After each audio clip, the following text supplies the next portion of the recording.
ان کے رویے دیکھتے ہیں, ان کے بیانات جو چھپ رہے ہوتے ہیں, جو انٹرویوز وہ دے رہے ہوتے ہیں ٹیلی ویژن پہ, وہ جب دیکھتے ہیں تو وہ ایک انتہائی 180 ڈگری کا جو ہے اس میں تضاد ہوتا ہے.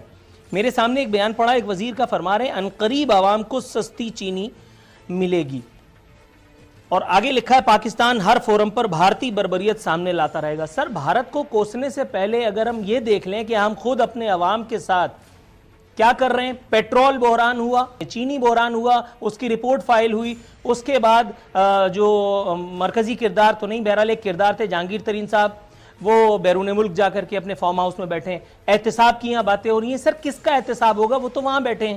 یہاں پیٹرول شارٹ ہو جاتا ہے, چینی والوں کو کوئی پتہ نہیں چلتا. سپریم کورٹ کہہ رہی ہے, چیف جسٹس کہہ رہے ہیں, میرے سامنے پڑا ہے بیان کہ ادویہ ساز اداروں کا بہت بڑا مافیا, حکومت میں فیصلہ کرنے کی ہمت نہیں. چیف جسٹس, کمپنیاں خام مال کی خریداری کے نام پر سارا منافع باہر بھیج دیتی ہیں, ڈرگ ریگولیٹری اتھارٹی کیا کر رہی ہے؟ میں یہ بات, مجھے کوئی دلچسپی نہیں کون کیا کر رہا ہے, کتنا سوا ستیاناس ہوگا, چونکہ I can expect anything now. یہ ڈھلان پہ گاڑی ہے جس کی بریکیں فیل ہو چکی ہیں, جس کا سٹیئرنگ کوئی اکھاڑ کے لے جا چکا ہے, ختم. یہ اکانومیاں شکانومیاں, اخلاقیات دیکھو, آپ کا حال تو دیکھو, کدھر کھڑے ہو. تو میں کہتا ہوں ویسٹ میں وہ خنزیر حرام ہے, اس میں ملاوٹ نہیں ہوتی, جس نے کھانا ہے کھائے, اس کو پتا ہے کہ یہ کھوتا نہیں ہے. آپ حلال میں پانی انجیکٹ کر کے, بھائی میں جو کہہ رہا ہوں وہ بھائی وہ چھوڑو, بھائی سوچ لو کہ ہاں یہ بات بیسیکلی اچھا 10-15% تو ٹھیک ہی بکواس کر رہا ہے. I was not expecting any miracles or any wonders at all.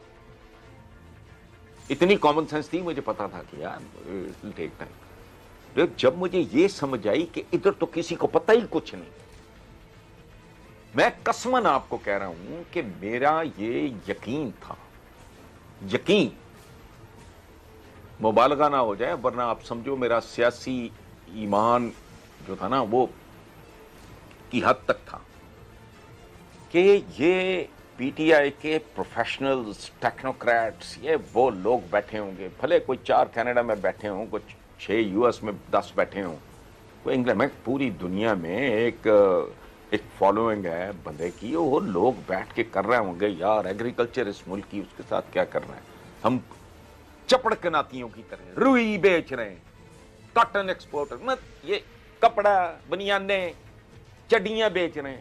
وہ زمانہ دیکھو کدھر جا رہا ہے, کوئی انجینئرنگ گڈس کی طرف آؤ.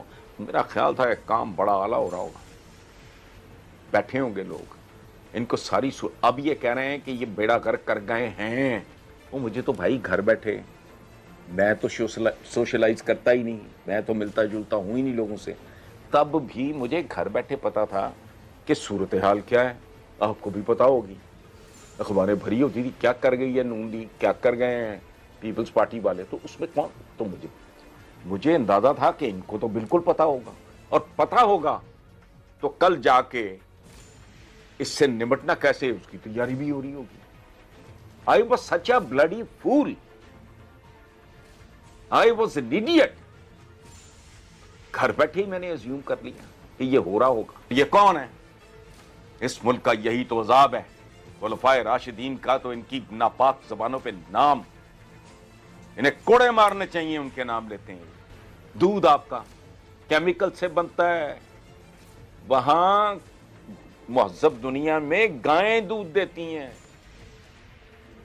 یہاں مرے ہوئے جانوروں کی انتڑیوں سے آئل بنتا ہے جس میں کھانے بنتے ہیں. یہ چوکوں چوراہوں پہ یہ جو برگر مرگر بن رہے ہوتے ہیں, کیا کر رہے ہو آپ اس انوائرمنٹ میں؟ روڈ میں 15 سال, ایک پوری نسل. پرائمری پہ فوکس کرو, بند کرو یونیورسٹیاں بنانی. تو سبسڈیاں دینے والے بھی وہ, تو لینے والے بھی وہ, تو آپ سنگل آؤٹ کر کے 1 2 4 10 نام نکال کے, وہ تو ولن ہی نہیں ہے آپ کے. یہ پرابلم ہے ہم لوگوں کا. چوروں کو چھوڑو, چوروں کی ماں کا ذکر کرو.